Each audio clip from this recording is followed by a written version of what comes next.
Salam hörmətli izləyicilər. Bu Üçtac Yasamal rayonu Üçtac binaların yanıdır. Sağdakı nişanları görürsünüzmü? Zolaqlar üzrə hərəkət istiqaməti nişanları və buradan sola dönmək olmaz. Bunu hamı bilir və yaxud bilməlidir. İndi isə ikinci kəsməyə yaxınlaşırıq.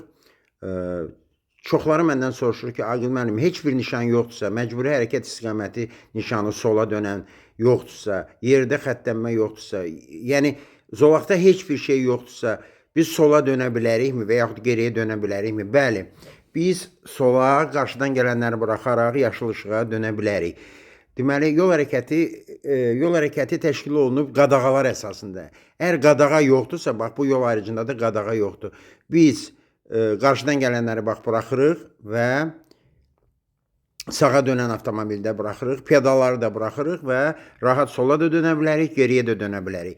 Yəni qadağa yoxdursa, deməli icazə var. Diqqətinizə görə çox sağ olun.